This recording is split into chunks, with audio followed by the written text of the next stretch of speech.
परम पूज्य जोलो परम पूज्य संत शून्य आचार्य भगवान विद्यासागर जी महामणि राज जी की, समस्त आचार्य संघ की।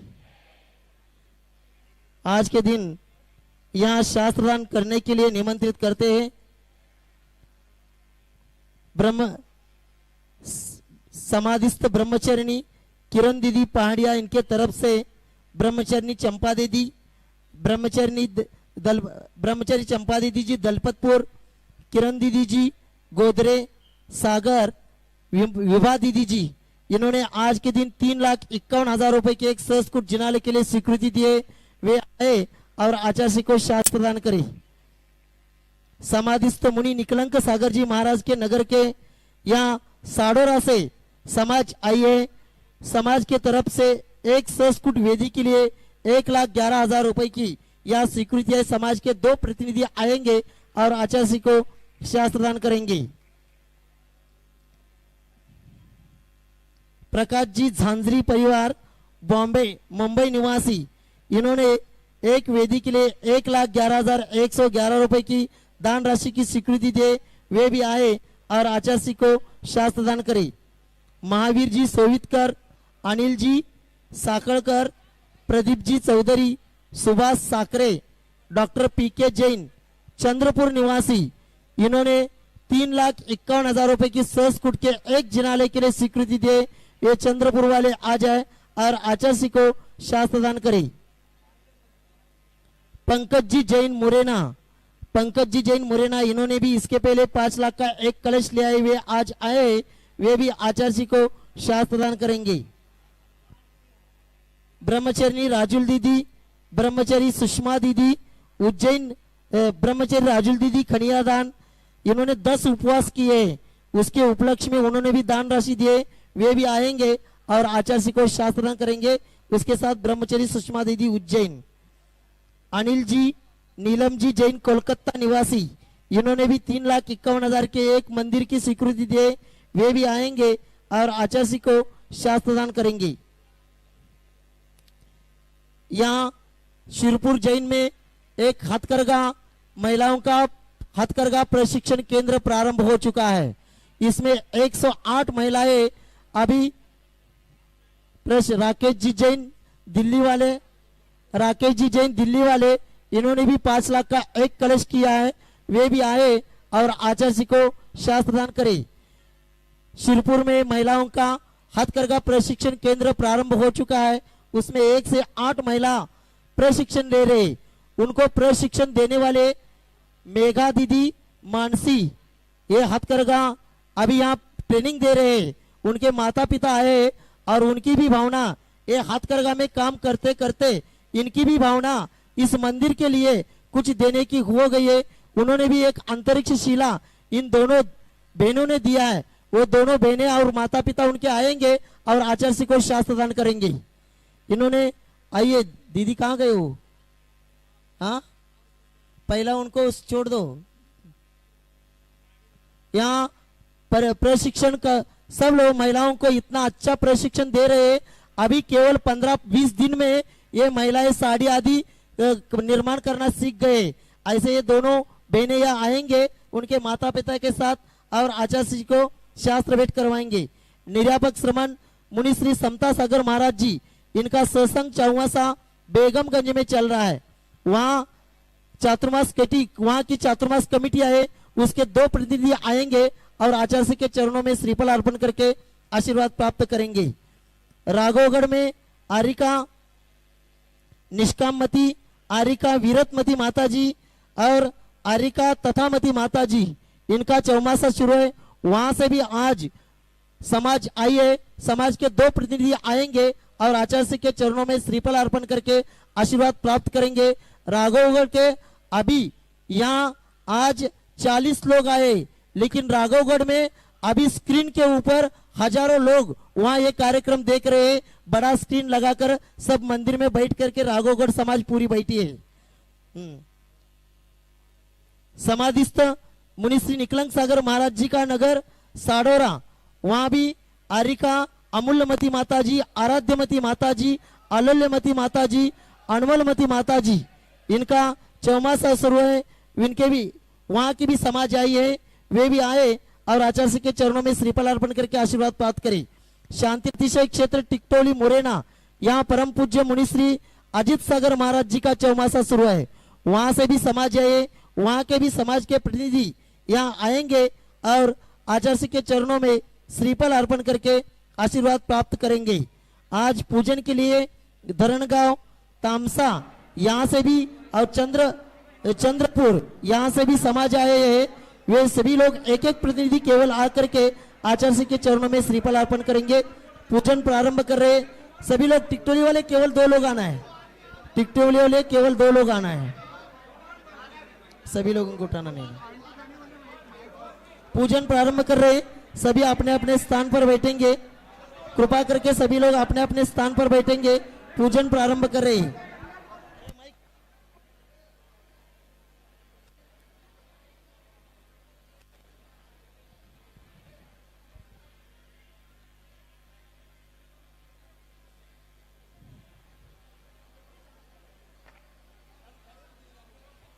चालू करो, चालू करा, माहितीतलं बटन चालू करा की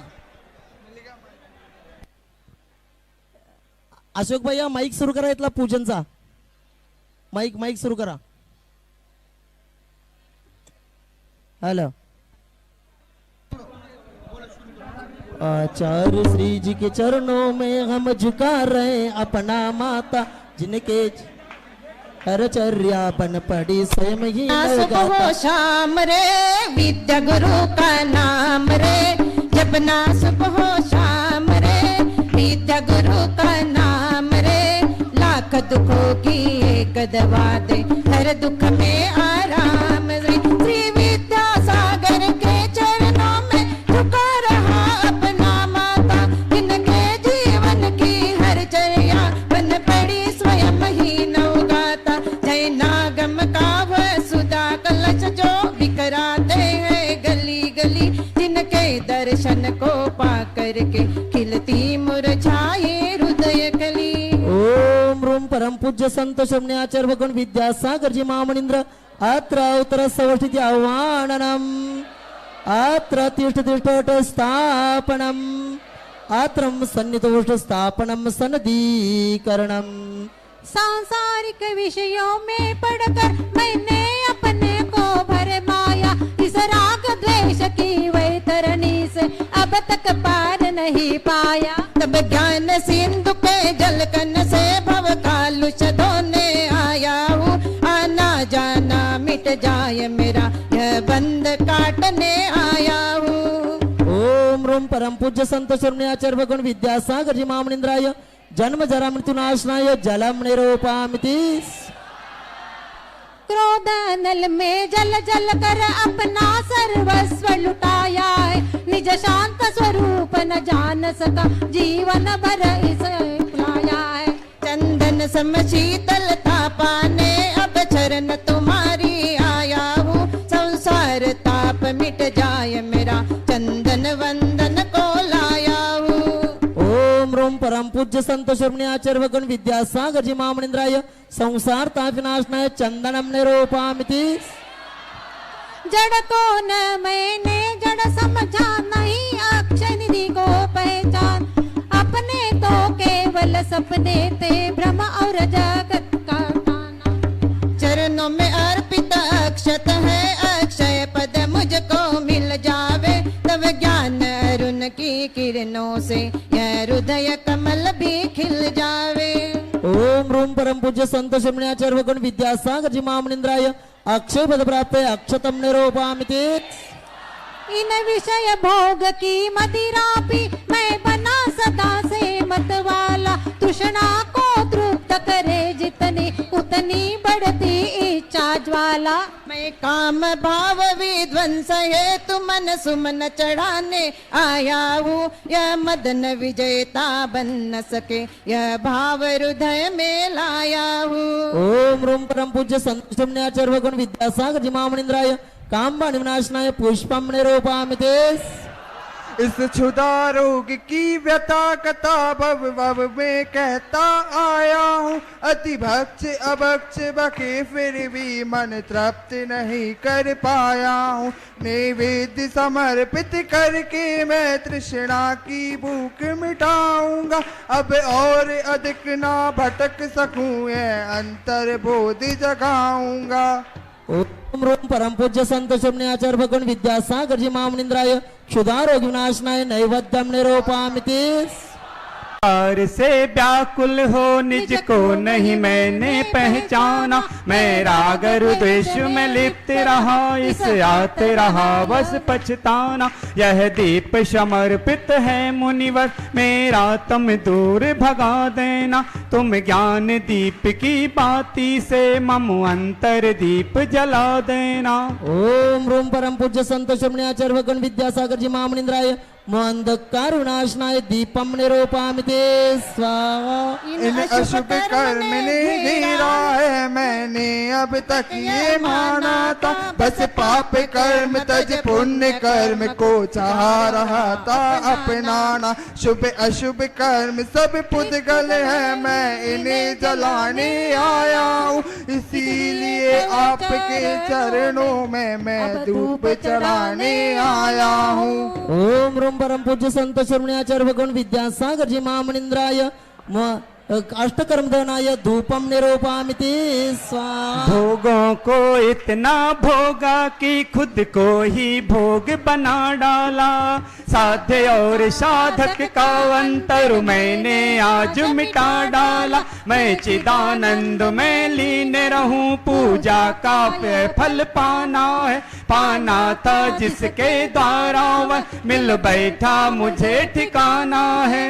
ओम रोम परम पूज्य शिवने आचार्य भगवान विद्यासागर जी महामुनिंद्राय महा मोक्ष फल प्राप्त फलम निरूपयामि स्वाहा। जग के वैभव को पाकर मैं निस दिन कैसा अलमस्त रहा। चारों गतियों की ठोकर खाने में ही अव्यस्त रहा। मैं हूँ स्वतंत्र ज्ञाता दृष्टा, मेरा पर से क्या नाता है। कैसे अनर्घ पद पा जाऊं, यह अरुण भावना भाता है।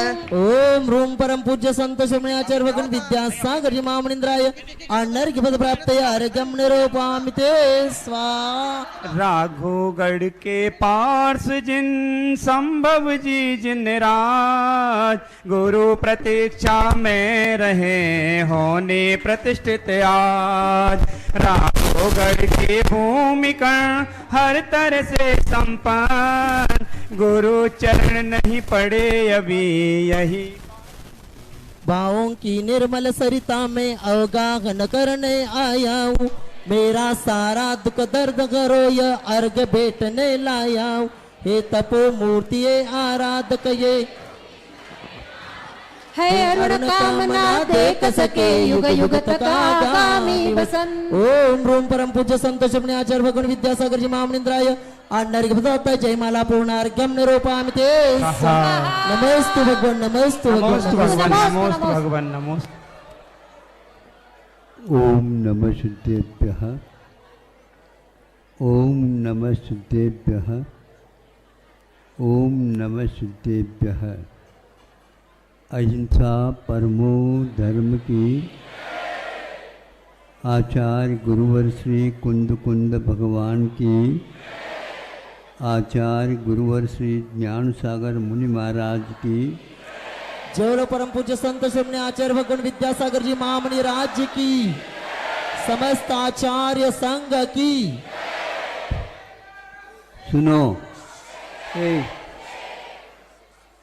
मंगलाचरण के बाद आप जय जयकार इस प्रकार न लगाए हैं, बाहर जाकर के लगा सकते।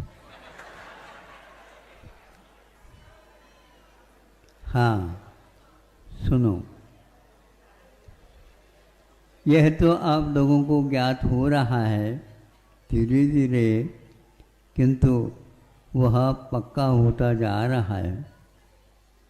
किंतु महाराज जहाँ पर सम्यक दर्शन को हम सोचना या पहचानना चाहते हैं अथवा प्राप्त करना चाहते हैं, वहाँ पर कोई हम लोगों के लिए समझाने वाला नहीं है। तो उस समय क्या होता है? बहुत अच्छा ये प्रश्न है। प्रश्न क्या? इसको जिज्ञासा बोलते हैं, जानने की इच्छा। अभी ताली न बजाए, हाँ शांत सुनो। एक प्रसंग जो आप लोगों के भाव है उसी प्रकार ग्रंथ में आता है, आधार से बोल रहा हूँ कि उपसम सम्मदष्ट स उपत्ति तत्व न घेपदी। जो वहाँ पर उपशम दर्शन की उत्पत्ति नहीं मानी गई है। कहाँ?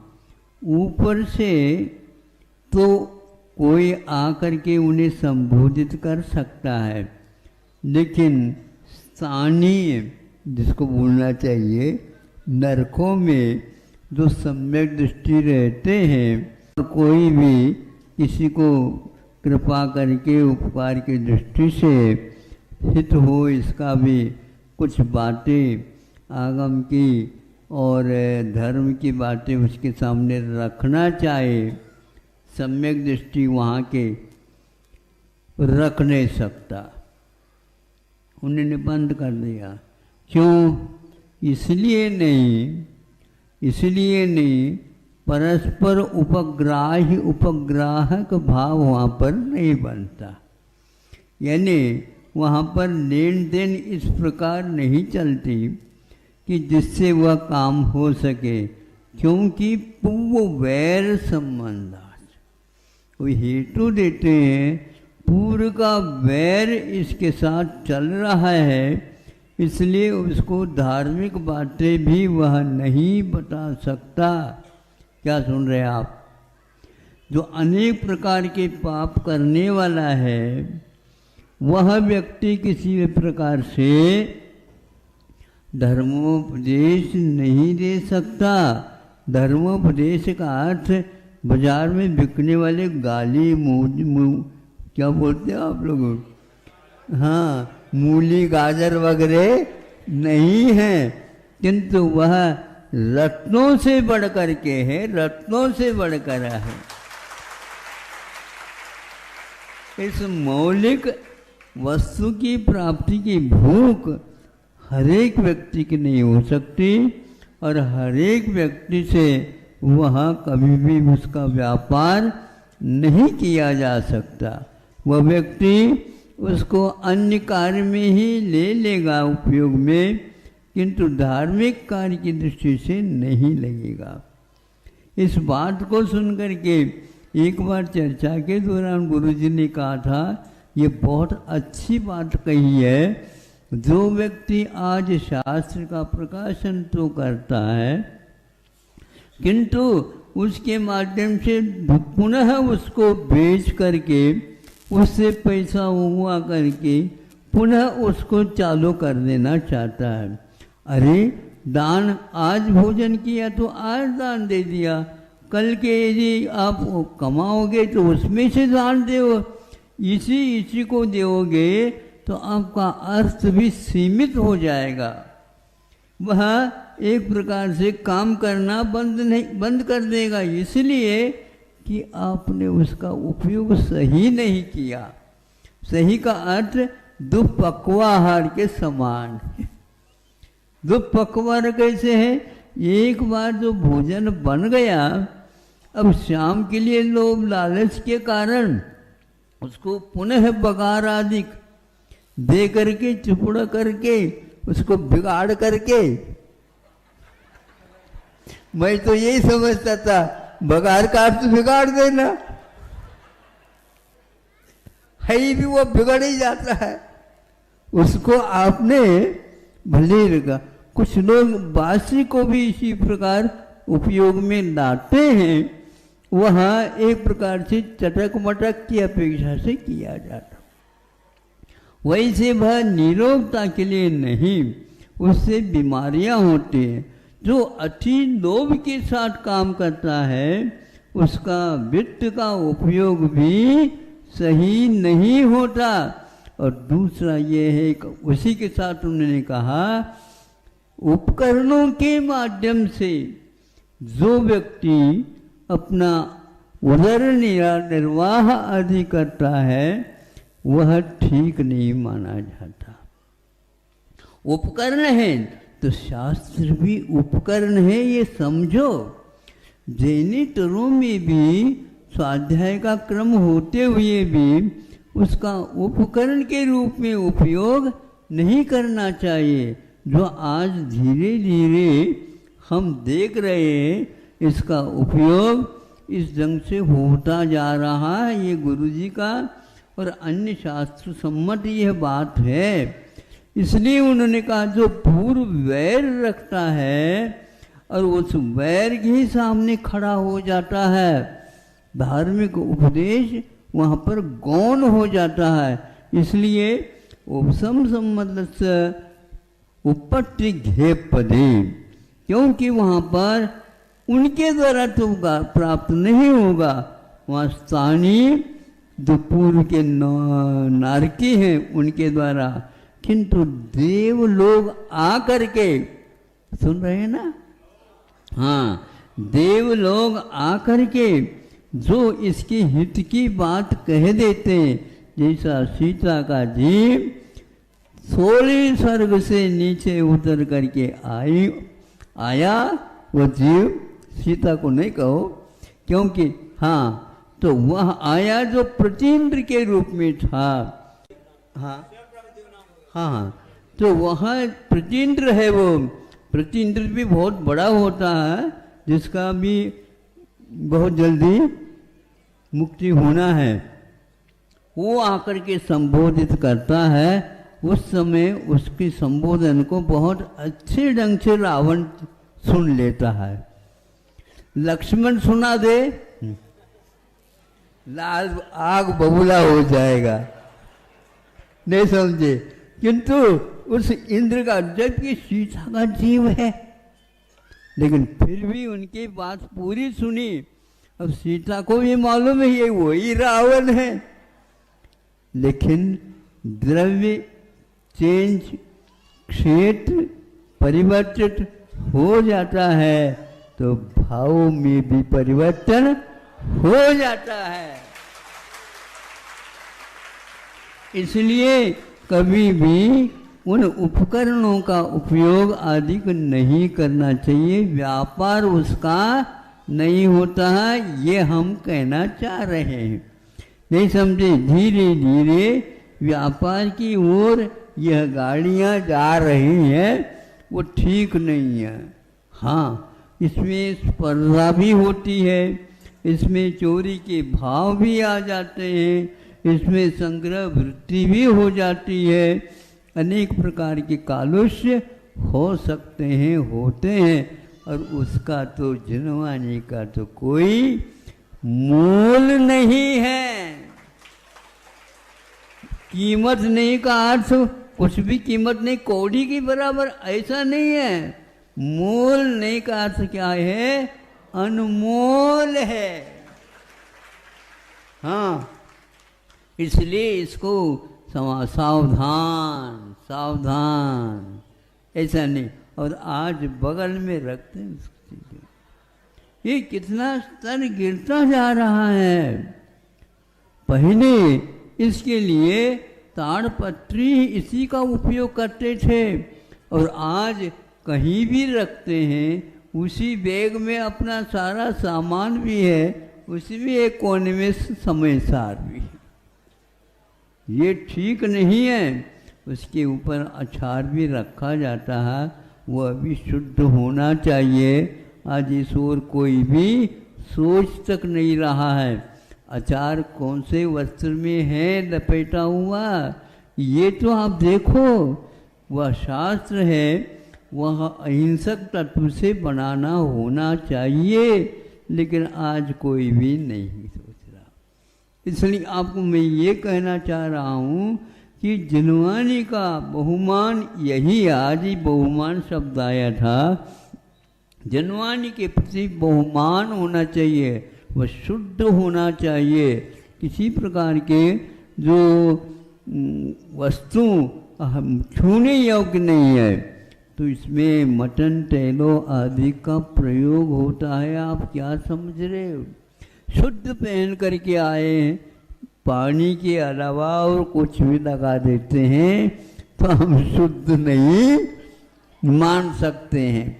पानी साफ सुथरा हो तो उसको तो छान करके हम उपयोग में ला रहे हैं, इसलिए सोचना है आपको।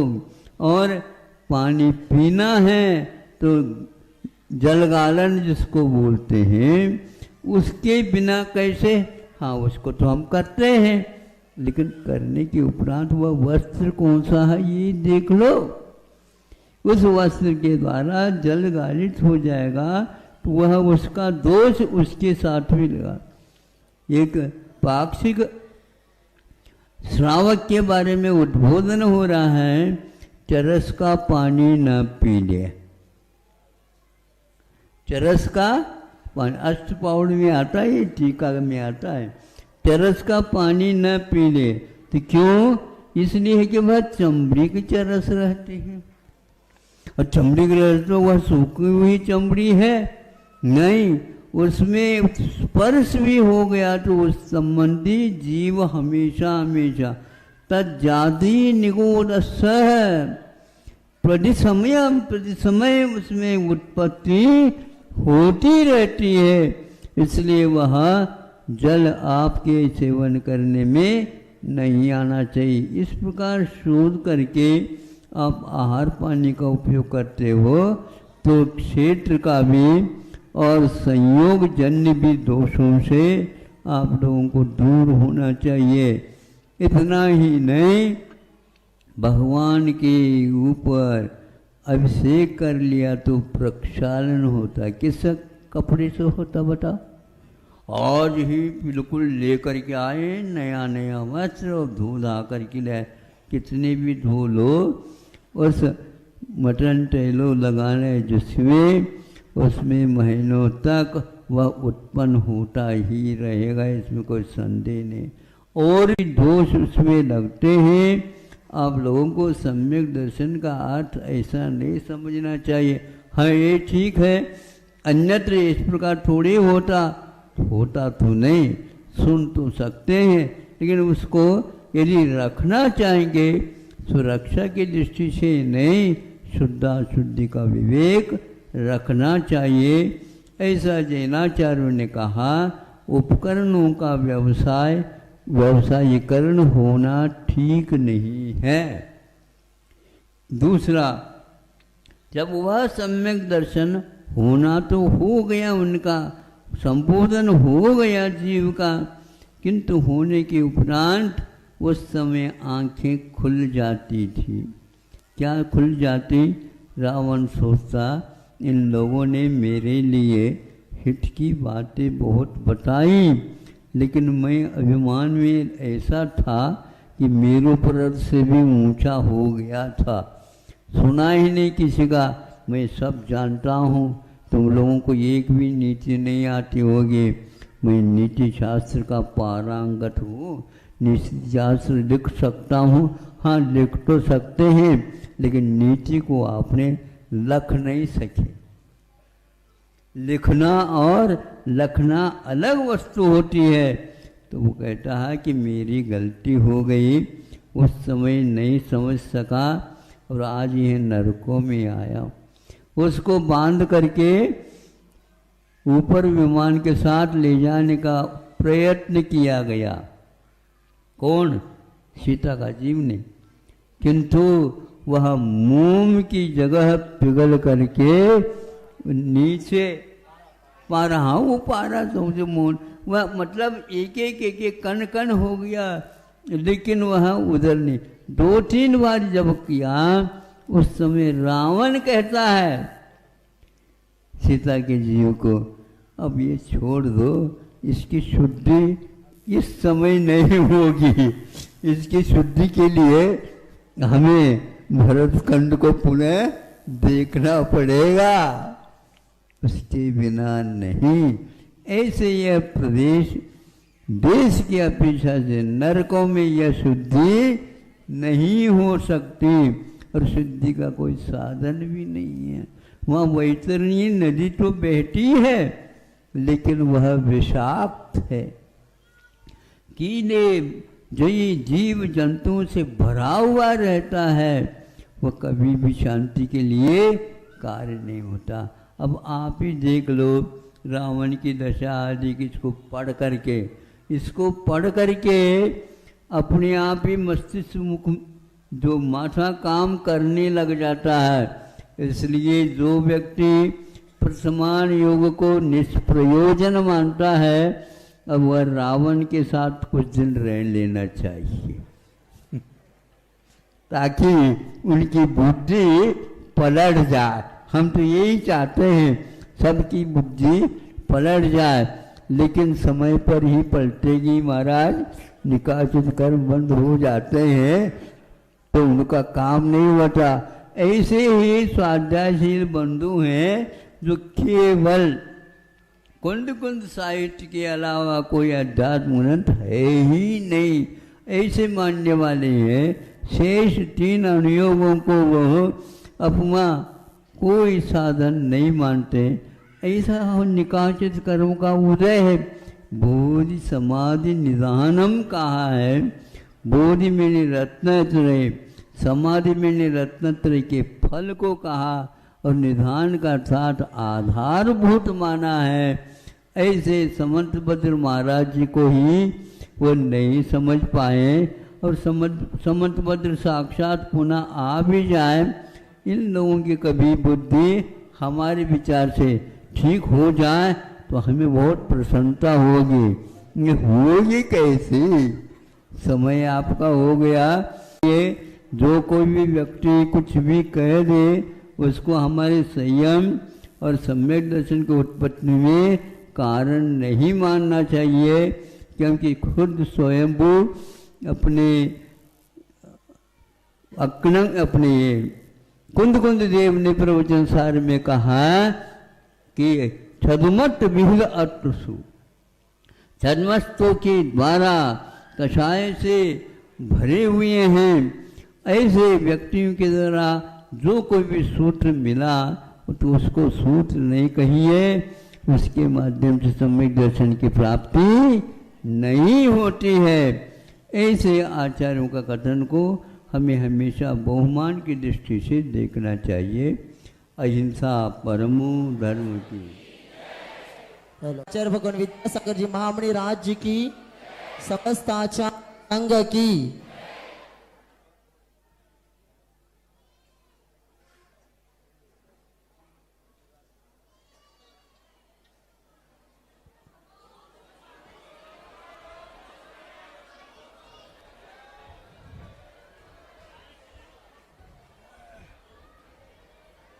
हेलो।